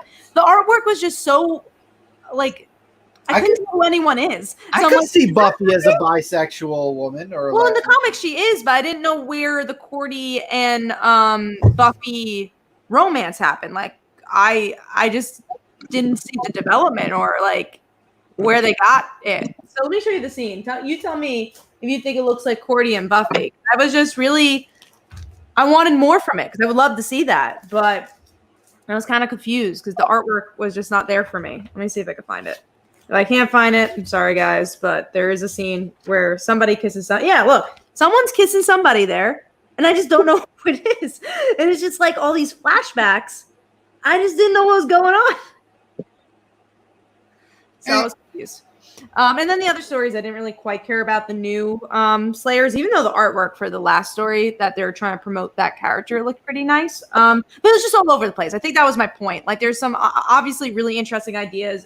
I would love to see Cordy and Buffy together, but I didn't know where it came from. Gotcha. I didn't read it myself. Yeah, this one's one. If you're reading Buffy, just stick to I actually bought a physical copy because of they mentioned there was a first appearance in it. Yeah, I mean, I'm sure it'll be worth something because there is a first appearance. But if you do get to read it, let me know. And I think Brent did read it, so I'll probably ask him on our chat. All right, so next we're going to move on to our number 4s. And my number 4 is a book we talked about, Finger Guns. So that was also my under the radar. So, and we'll just move on to Cat again for your number 4. Mine was Catwoman. We already talked about it. Nothing really came out, so Catwoman made it. I did get the Jim Lee cover though. So you got the Jim Lee. Yeah, this is what is the cover? I wound up getting this one. So I got this cover. See. I actually like that one. Oh, that one was cool too. That was like a close second. They had some really cool covers. That was like one of the reasons I got it. Like they make a cover book, I will be all over that for all the 80th. They make like a trade paperback of all the 80th anniversary covers. I'll be on that. But it's like you can't buy even if you wanted to buy multiple covers for it. You can't. $10 each. It's too much money. It's insane. All right, Chris, what was yours? Your number 4. We already talked about it. Avengers of the Wasteland, issue number 5. It would have been higher on my top 5, but it's digital only. Yep, you're right. Book itself was excellent, though. Yeah, it was. Absolutely. All right, so next now we'll go on and we'll talk about Detective Comics issue 1022. That book was cool. I like the end of it, of course. I did not read any of the Two-Face story, like beforehand, but I read this particular part of the story, and I thought it was kind of cool how he was like in this acid pit and he escaped it, and I don't know, he was building this weird church and he had these followers and shit like that. But I just like the end, how the Joker makes his appearance, and we wind up finding out that, you know, that the Joker is digging for somebody, something. It's the Court of Owls. You think that's what it is? Yeah, didn't you see the statue in the background? That's the owl. No, I didn't even notice it. Yeah, it's the Court of Owls. He's digging up the what do you call it? The talons. Oh, okay. That makes at least sense. that's my guess, but that was the Court of Owls in the background for sure. Oh, okay. Yeah, he said he was looking for a recruit, so I wonder if it's just one talent. You know, I don't know. So we'll see. I like how it tied in. I like how it tied into New 52 Joker. If you notice when he ripped his face off and everything, he was wearing the mask. Yeah, I noticed that because it showed a flashback with him and Two-Face. So I thought that was kind of cool. But I think I'll probably jump on. I mean, obviously, I'm going to jump on it now because of the Joker War, but I might go back to reading it on a regular basis again. I know I jumped off of it because there was a Spectre story for a few issues once it hit over 1,000, and then I dropped off of it and I didn't pick it up again. So now I'll get back on it again. So, yeah, you remember when how Detective was when was it Rebirth or was it New 52? No, Which one Rebirth was? was the team. That's it where was the team, right? Yeah, Didn't it Rebirth. seem like so long ago already? It Yeah, definitely it does. Feels like forever. And I was so excited for it, and then kind of let me down. Yeah, absolutely. All right, so that's that one. So then we're going to talk about. We didn't talk about Sabrina, did we? No. No, Sabrina, real quick. only Cat reads that. Yeah, well, Brant does too, but Brant's not here. Well, Brand's not here. Yeah. It was good. I really enjoyed it. I think they put up, they rile up the drama a bit, which is cool. There's more magic stuff, and the cliffhanger is that one of her classmates, kind of like frenemy, is a magical creature, and we knew that. And Sabrina is helping her to find out like who cast the spell. Ends up being her aunt. So it's a pretty cool cliffhanger. It's Kelly Thompson. Well done. If you like Sabrina, go check it out. Cool. So not too much to say about that one. Yeah, I mean, if there was another person who read it, there would probably be more. Yeah, but... yeah, exactly. All right, so we'll move on to the old number 3 book, right? And my number 3 is going to go to the Avengers of the Wastelands. I like that ending of that book. So, and then we'll just go to Chris. Red Mother, issue number 5.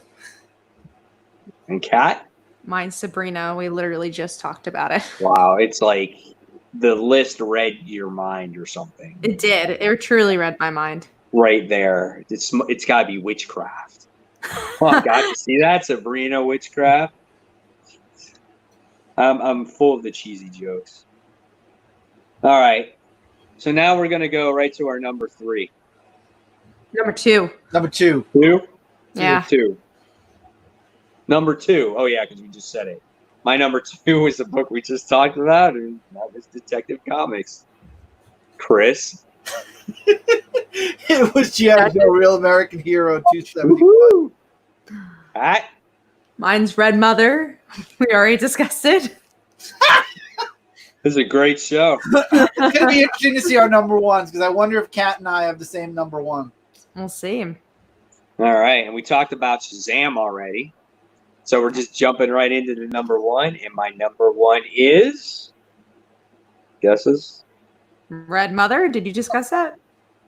We discussed it. I didn't discuss it. So there you go. I think it's Red Mother. Red Mother. You're absolutely right. Yes, it's Red Mother. And so we'll just move on to Chris. Nancy Drew and the Hardy Boys, The Death of Nancy Drew. That was mine too. So excellent. I'm putting that on my physical single issue. I'm not even waiting for the trade. I am putting that in my order for comics that come out next week. I'm putting in my order tonight for tomorrow for next week. Really excellent. Can I ask, what's up with Joe and Frank Hardy? Did you read the arc before this? Yeah. I feel like I need So this is a new story. Everything it has is nothing connected to the previous. So the reason that they're fighting is because Frank, we find out in the end, knows that Nancy Drew's alive and Joe doesn't. No. I thought there was a conflict between them. That was the conflict. From a previous. Oh yeah, so this is totally new. Nothing. Okay. You don't have to read anything because it's a new world, new story. But it's so interesting. So I did an interview for this like months ago. So I read this months ago, and I remember I was biting my tongue on it. I'm like, oh my god, I can't wait till I could talk about this book. Yeah, I read it because you recommended it, and I loved the Hardy Boys as a kid. It's really good if you like mystery, and then the cliffhanger is so freaking good. Oh man, I couldn't believe that. I mean, they had Joe Hardy going everywhere. He didn't believe Nancy was dead, so he's digging up these clues. He's trying to find anything. His brother tries to stop him. Everyone who's involved tries to stop him. I mean, punches his brother in the face pretty good also because of something he said. And then that ending where it's like, oh, I know she's protecting her sister, and then the lights come on, and it's like, oh, it's not the sister. And Frank was in on it all along, like what Kat said. Oh, excellent. The artwork was gorgeous. Mike, you need to read this book. Yeah, totally. My shop didn't have it, so we talked about it earlier. My shop didn't have it in stock. Get that digital. That digital copy. You said, you see Serenity's comment here. He goes, "If the mother is red, is the dad white? So they have a pink daughter." Yes, exactly. That's Yeah. going to be the third villain is the pink daughter. Exactly. Yeah, it's hilarious. This is All for right. you, Mike, if anyone read the Deceased book, and you did. So if you want to discuss that. Oh, was it? Anyone like the Deceased book this week? I thought it was kind of cool to see the one time Black Adam showed kindness during this whole thing, and that's what got him infected. Yeah, he showed like a moment of weakness, and at the very end of the book, you see this little kid that is infected with that anti-life equation, comes up, scratches Black Adam. Just as Black Adam realizes he's getting attacked, he yells Shazam, and it's the wrong time because he winds up becoming a zombie at the worst possible time. It was absolutely insane. It's a good story of what happens with Black Adam, and I like that. It was that, and again, it's Tom Taylor. It's what he does best. He really knows how to write these characters, and kind of seeing what has happened to these characters in between the main story. It is kind of cool because it fills in the gaps, and I think he's doing a great job. Now, what needs to happen is I got that DC's hardcover from the first part. I wound up getting that. What I want to see when this whole thing is all done and over with, I want to see an oversized collection and have all of them together. That would be great, and including the digital chapters on top of it. And weave it in between the story. I think that would be an amazing collection to have. And I think it could happen because I think this is one of DC's best titles and most popular titles as of right now. And I'm not just saying that Injustice. Yeah. I like it. I'm just saying I think overall, I think in general, I think it's one of its more popular selling titles. I feel like it took Injustice's place. I mean, Injustice went around it had a run. And then, Tom Taylor ended it. Or Ed Brubaker was on it last, wasn't he? He ended it somewhere. I think they switched. I think Taylor came off of it for a little while, but I think he came back on at the end. But this is the new Injustice. That's exactly what it is, and it's excellent. Yeah, it's like I'm excited for the sequel, the one that's coming out soon. I forget what it's called. It was originally supposed to come out, I think, tomorrow. Because when I did my most anticipated comics of the week, it was slated for tomorrow. And then I got a comment saying that after that video was released, a couple days later, it was wound up being pushed back to, I think, the first week of July. Wow, so, they really pushed it. I mean, I'm excited for it because big Cassie Sandsmark fan. I know she's involved. Black Knight asks, do you guys like the last two issues of Justice League, the new arc 44 and 45? I did. I'm enjoying this arc. I don't know if Mike and Kat are enjoying it. Yeah, I'm beating it.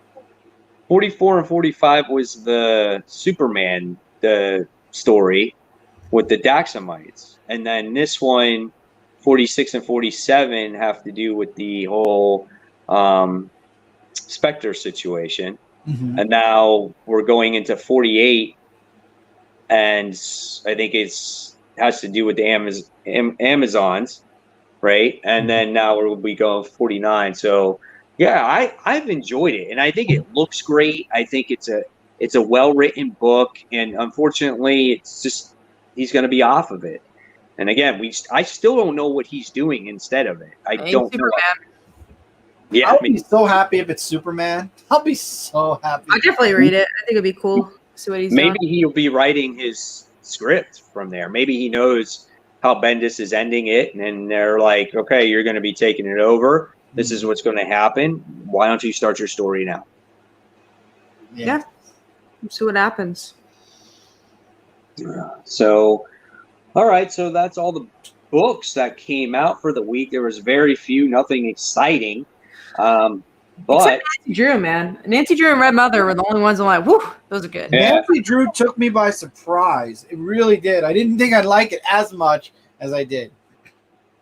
Well, that's good. Nothing on the chopping block for me. I mean, little books. All the one-shots were the ones I didn't like. So right. I mean, if Michael was here, he'd be chopping all the one-shots. Yes, exactly. Yeah. He'll chop them. Even though he can't get more, he'll still chop them. He'll still chop them. All right, so we'll jump into the most anticipated books. Now, this week is it's a little bit heavier there's more books that are coming out, something to get excited for. So the first one, obviously, which you guys confirmed to me, that Batman issue 92 is coming out. I'm excited for it. The one thing that I can say, though, that for me, it's kind of lost its anticipation for me because it was so high up there and people were waiting. And then we had COVID-19 come, and then it's just kind of just like. Thank you, Super Studios. Yes, thank you. And it's kind of just like, oh, well, sorry. We got to wait for it. And now it's just kind of like, all right, it's finally coming out. So I feel like people are going to have to read it to kind of get reinvigorated again with Batman 92. I think that's, what we're looking for there. I think a lot of the hype for Punchline died because of COVID. How could it not? Like, who cares about Punchline at this point? I still do. I'm invested. I don't know. I feel like the hype is so far unwarranted. Everything we've seen from her. She's fine. I'll buy the stuff. I'll buy the book, see if it gets better. But I don't know what the hype is for. I believe it's going to be worth it in the end. I hope so. This I have a good feeling. Because it's her and Harley fighting for Joker's love and affection. Harley doesn't need Joker's love and affection. I don't think Harley needs anybody anymore except Poison Ivy. And they're not even together in the comics. It's sad. Exactly. It is. They never were even, like, what sucks is that, because the show does it so well, I love how they do Poison Ivy and Harley. In the comics, I feel like they never really even put them together. They always said they were together. We never actually got to see them together. Like, there's not really an arc about them being together. No, just a miniseries, and in the end of the miniseries, they needed space anyway. In that miniseries, they were hardly romantically involved. Like I always say, like, the first solicit for that is friends on a road trip. It's like, oh yeah, they're great friends. No. All right. So moving on, the next one we're going to be talking about is The Flash, issue 755. Now, Chris, you read The Flash, right? Yes. Paradox. The fight between them and Paradox. Well, maybe it's already too late. I mean, Paradox killed himself in the past and made himself his own Paradox. So now it's like, well, what are they going to do? What's going to happen? He's too powerful now. I'm interested in seeing what happens. I know Kat and I are not currently reading it. I am not. Maybe with the I might skip the last story arc with Finish Line and then jump back in when the new one starts. Yeah, You've been reading it for so long. Oh no, you just went on. Never mind. You just came on to it. Yeah, I'll give it a try when the new creative team comes on. What issue is that? I don't think we have a date yet. No. Okay. We just know he's ending his run. Gotcha. All right. Well, next one is. I'm just reading Comic Universal's thing there. Oh, he's a big Flash. He's a big Flash fan and is enjoying the story. Yeah. All right. So the next one we have is Nightwing issue 71. So this obviously is going to be leading or tying into the whole Joker War situation. So if you're invested in Joker War, this is something that you're going to want to pick up. Again, whether the tie-in will be a good tie-in is still yet to be determined, but I know when it comes to the Joker War, I'm buying all of it because I want to see the complete story. I want to read it, and I just feel like that out of all the events going on, or there's a lack of events, but this just gives me something to really kind of look forward to, I think, and because there's just been nothing for so long. So I hope this is a good event to get people excited about, DC Comics. 100%. Comic Universal says, why am I most mad about in Flash is that Avery is not in the dang book. Where is my pink Flash? I somewhat remember her. I think she was in the beginning of that run. She was good. She was a good supporting character. I'm sad that she left too. All right, so the next book we're talking about is Miles Morales, Spider-Man, issue 17, as this deals with the Outlawed situation. So Outlawed is a thing, if you remember, right? So we literally got one issue of it, and then that's kind of hard to jump into an event that literally just started, and you got to kind of be like, what happened in that first issue again? So I want to jump back into Miles Morales because they've been teasing the whole Ultimate type of storyline. So that's kind of why I want to jump into it. Nothing that has to deal with Outlawed, but I feel like I need to start reading it again because I think maybe something is about to happen once Outlawed is over. Mm-hmm. I'm gonna skip it because Miles Morales has disappointed me every single time with this current volume. So I think I'm gonna skip read it. I'm gonna read it at least. That's all I'm gonna say. I'm gonna read it. We'll see what happens as far as collection wise. If I'm gonna stick with it for the series. Yeah, I've been off and on. It's like when you think of Miles, it's like you think that's a book I need to read. You know what I'm saying? It's one of those books, and then it's just like when it's not that good, it's kind of disappointing because it was good for so long, and your expectations for that is like this, you know. So it's just like when it doesn't meet that bar, you're a little bit disappointed with it. Well, that and also just doesn't even meet a middle bar. It doesn't even meet the low bar. Yeah, not even the low bar. All right. So here's one that I'm truly anticipating because I need to read it. Legion of Superheroes issue 6. I have not read any issues of this. It's already sold out. Is it? Makes sense. I need to find out who the heck these Gold Lanterns are, where they come from, what they're about, and if Bendis is going to take over the whole Green Lantern universe with these characters. I don't know, but I need to figure out what's going on with it. Well, I mean, we don't know 100% if Bendis is going to Green Lantern. I mean, I'm sure he's going to want to touch on every character from DC before moving on or moving into independence solo. So I'm sure we're going to see Bendis write every hero, at least for a little bit of time. Right. I mean, there is no Green Lantern Corps book. So there is an opportunity for him to say, I'll take that book, and we're going to have the Gold Lantern come on board. Or he'll just make a Gold Lanterns book. Gold Lantern Corps. You can't have a Green Lantern Corps, but we will have a Gold Lantern book. So I don't know. We'll see. But I need to find out what that's all about, man. I really need to. And watch, they don't even show him except in a panel, and it's a big tease. That's why I didn't waste my money on this book. Even then, it could be a collector's, though. It could be a collector's item, depending. So, key issue. Yeah. Either way. We'll see. I'm good. All right. So next one we have is probably the big one. Another anniversary issue. This is the Joker 80th anniversary. Are we buying this? Yes. I've been getting all the 80th anniversaries for the most part. I'm getting Green Lantern. I got Catwoman. So, yeah, I'll get Joker, especially because it has the Punchline story. That's why I'm getting it, exactly. I got it from CBS. I got it for 50% off. You can't go wrong with that.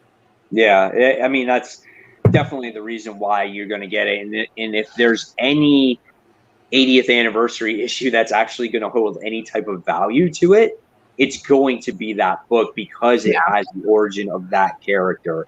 So that's definitely one to grab if you can get your hands on it. Again, $10 a piece. If you're rich, you can buy every cover. If not, you might just gotta be really rich for that. Yeah, exactly. All right, so then the next one is Batman: The Adventure Continues.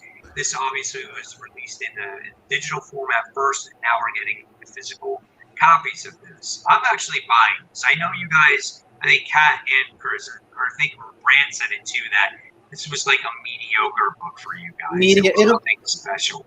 Middle ground, definitely. I'm going to definitely continue to see where it goes, and I want to get it printed, but yeah, I really did not like the first couple of chapters, which I think is collecting in this issue. I read the first two. I don't know how many chapters are being collected. Maybe there'll be a third one too. Right. But I mean, I'm going to get it. We'll see. I mean, I read the story already. I'm going to continue to see where it goes.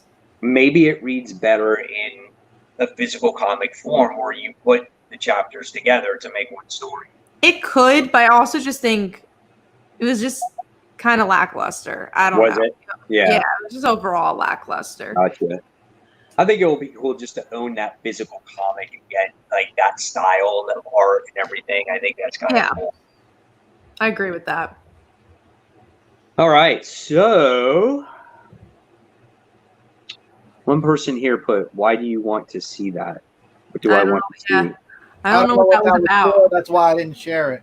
Yeah, if you want to be more descriptive about that, go ahead. All right. People tonight, by the way. Hmm? We've had a lot of new people. Yeah, thank you. Great. I think we got to like Guys. 46 or something, so thank you. Really appreciate it. Guys wanted to check out that Bendis news, that's for sure, right? I have a feeling. Yeah. All right. The next book is Adventure Man 1. I'm really excited for this. So this is an Image book. Might also be a collector key issue, so definitely get it. It's a Matt Fraction book and also Terry Dodson. And it's about this superhero who got lost or whatever. And no one remembers him except... Yeah, it's his daughter that's the main character of the book, right? I don't know. We just know that there's a single mom, unless they revealed it somewhere else. But in the solicits, it's a single mom and her son are the only people that remember Adventure Man. And I think she ends up becoming Adventure Woman, I guess. But it looks like a really cool story. And the art looks great. And yeah, I'm definitely getting this. Also, it's like triple size. And it's not expensive. I think it's $3.99 for still $3.99. Yep. So try it out. I got it. Cool. All right. Next book is Join the Future 2. What is that one? I know nothing of this book. I really like this book. I liked issue 1. Brant really didn't like it. But it's about this girl and her family who lived in kind of this old school town, no technology. She has an asthma attack and, you know, she's trying to like get medicine and stuff. And then there's this other world with full on technology, and that other world destroys her town and kills her brother. So that's where we're at with issue 1. And I really enjoyed the premiere. So I'm excited for issue 2. Cool. All right. And then the next one is Stealth. Issue 2. My God, I've been waiting for the second issue for this forever. My gosh, it's been so long. But if people forgot what Stealth is, it was about a superhero that you think is this great guy that goes out and saves people, right? And then you figure that the guy that is Stealth is he's also taking care of his father who is sick.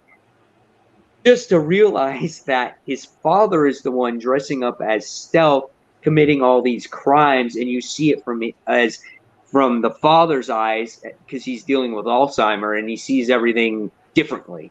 So I was like, wow, that's a really good book and a different type of twist. It's only 6 issues, but the first issue was fantastic, and I can't wait to see how the story develops on this whole situation and how like the people deal with his father because they know his father was Stealth. And dude, I think it's gonna be great. This is a great book.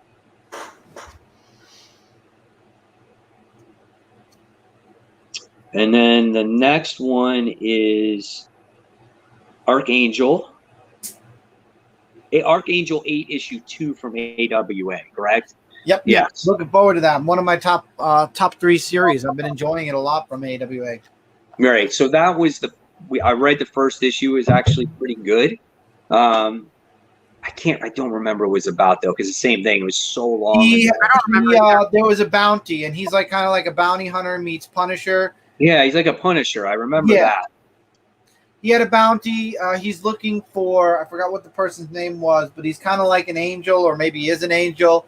And the guy was one step ahead of him the whole way, all the way through to the end of the book. Gotcha. All right, and then we got Old Haunts, issue 1 from me. I'm looking forward to that. What is that one? I don't remember Right? the previews. I didn't read Old Haunts. I'm literally This waiting is- for it to come out. 3 made men, so it's a mob book, standing at the brink of retirement, find their unbreakable bond, but to the ultimate test when they are suddenly assaulted by the ghosts of their past. Oh, this is interesting. Confronted by decades of buried secrets, resentment, affairs, double-crossing, and murders, the 3 friends have no choice but to unearth the deepest, darkest sin from their past and pray that they don't have an empty grave. Oh, that's interesting. So it's And a mob. who writes it? Rob Williams. I don't know who that is. Rob Williams. There are issues available, it looks like, through like their digital stuff. So I guess they put it on Webtoons. So if you want to search to see if it looks interesting to you, there's a chance to do that. I actually told the comic shop that to pull all the AWA titles for me because I really want to give them shot. Same. A shot. Like, I Same really thing. want to give them all the, you know, I just want them to succeed. So hopefully they can do that and, you know, give it at least a story arc or two to see if I truly like some of these stories. And then eventually I'll weed them out. Even the weird hotel one, I'm going to give another shot. I want to see Oh what man, I'm done with that.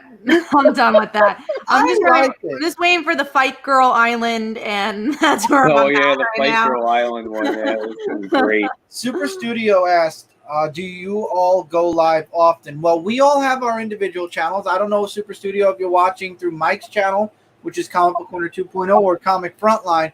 Mike does a lot of videos every week. Kat does a lot of videos every week on her channel. I do a lot of videos every week on my channel. Comic Frontline, we go live every Tuesday only. These are all of our channels if you're interested.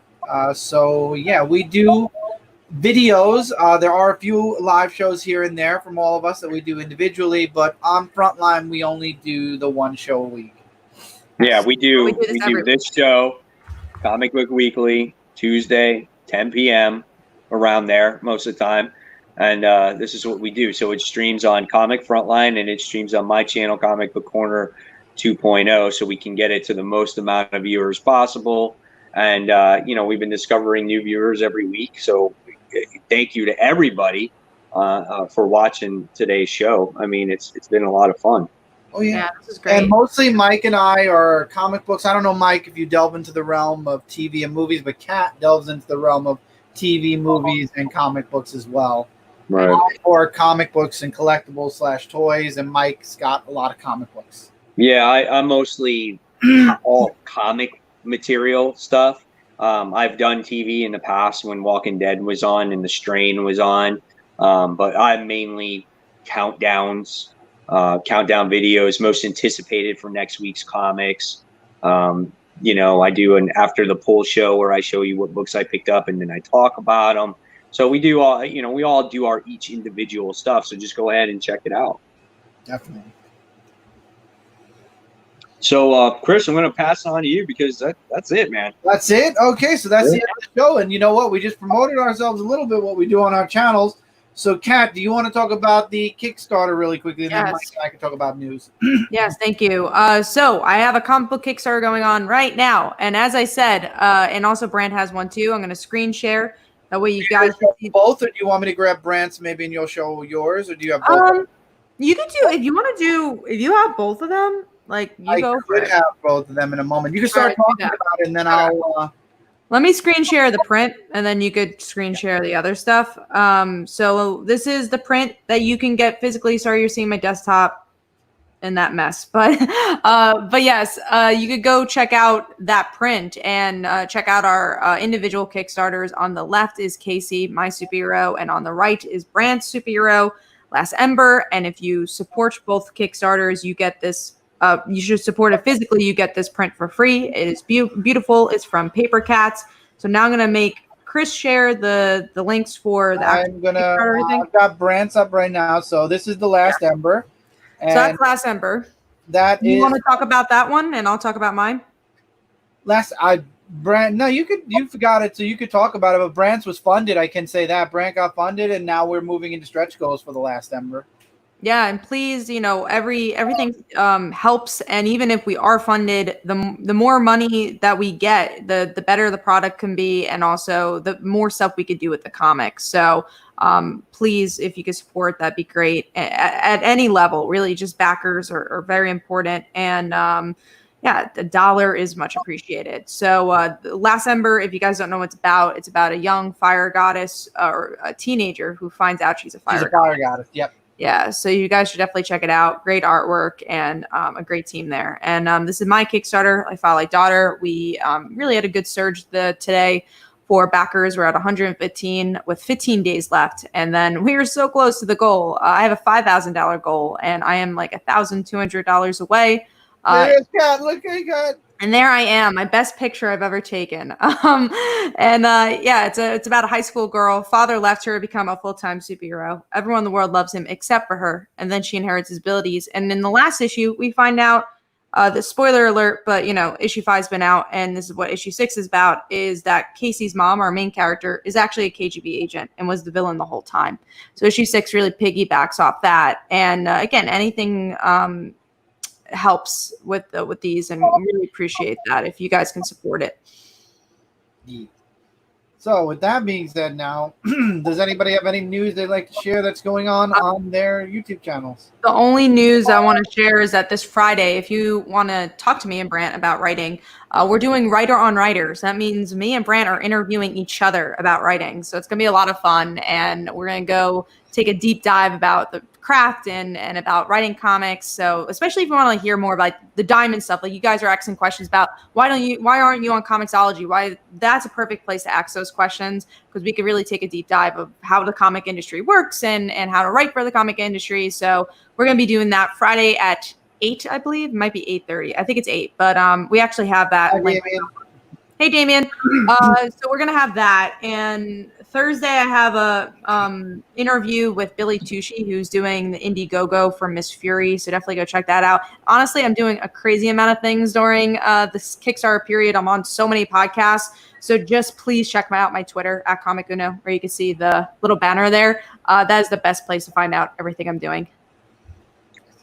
Mike, anything going on with you? Yeah, I just launched a new series on my channel, and it's called What It's Worth.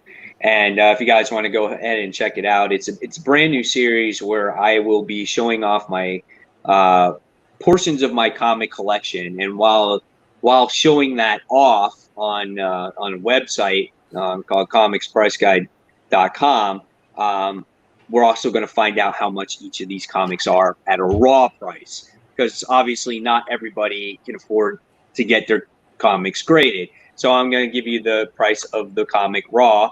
And then by the time we get to the end of the video, at that current point in time, we're going to see how much that collection is actually worth by the time we're done with it. So I think it's cool. It's a little bit different from what I usually do. And then this gets me caught up on like what comics I actually have, because it's like, how often, you stick that comic in that long box and you forget that you own it. And then like 4 years later, you're like, I own this book? Like, that's crazy. Yeah, so and the most, or that exists, right? That event happened, or that existed, like that event happened. I totally forgot. Yeah. Exactly. So the most recent video on there was my Sensational She-Hulk collection, which is not very big, but I just wanted to kind of test the waters and get a feel of what I'm going to do with that series. But the next one I'm going to be doing is my Walking Dead collection. So I'm going to be breaking that up into segments, and we're going to be tallying up how much that collection is worth. And I was looking it up today, and man, oh man, a lot of those comics at raw copies are like an average of almost $20 a piece. So you have Walking Dead #1? No, God. I was hoping you'd say yes. I do have a reprint of it, and it's only worth $20. But I can tell you that the copy that Kat got me of the final issue of The Walking Dead from San Diego Comic-Con, that book is worth like $50 raw. Really? That's interesting. Yeah. You gotta get that CGC'd. Yeah, exactly. I knew that was gonna be worth it. You gotta tell Michael that, because I got Michael that too. Yeah, I sold out really quickly too. I had to go there like right when it opened to get those books. Did you get Michael? I don't remember Michael's. Yes, I got Michael that too. Yeah, she did. I believe so. I think. I know I got him. Did I get him the shirt? No, I got him the comic too, I believe. May I got him No, the you shirt. got me the shirt and the comic. Yes. Okay, so I got Mike the shirt. Yeah, so Michael definitely got that comic. Okay. Yeah. I don't remember what Michael got. I just know that I have the comic you got me. Sadly, no San Diego gifts this year, because there is no San Diego comic. Oh, there is. Actually, Entertainment Earth sent me an email. There are, because apparently there's a Maximum Venom line that's coming out. Is there? There's a San Diego exclusive Iron Man and Spider-Man, like he's black and white and red and black at the same time. So I actually ended up pre-ordering those because they look really cool. I'm not surprised, because we didn't talk about this, but like Marvel is giving away some of their San Diego stuff. Like I was just about to say that. Yeah, they're selling a lot of it. Yeah. So they're going to be giving it away to shops, so shops can give it away. So you might get lucky to be able to get that, because they're getting out like trading cards, like the X-Men trading cards and stuff like that from the new series, and there was like pins and all kinds of other crap too. So that would be cool to get some extra stuff, right? Yeah, I'm excited to see what they do. Trying to see if I could find it just to share a picture of it. But is there anything else you wanted to add, Mike, or I'll start talking about what I've got? No, that's it. I will have a haul video going up soon. Here we go. I'll have a haul video going up soon. I have 3 that I'm filming all together. They'll be going up sporadically. My friend JD, the Media Jack, has started editing my videos for me because it's so good. I got to see. Oh, I didn't want to spoil it, so I didn't watch the review. But I wanted to skip through it to see what it looked like. I'll watch it when we're done with this. But yeah, I really enjoyed it. It was very good. I loved it. Me and him are working on funny stuff to add into the reviews from time to time. But anyway, he's editing my videos from now on because my video editing program is a piece of garbage, and he's offered, and we're working. So what does he use? Premiere?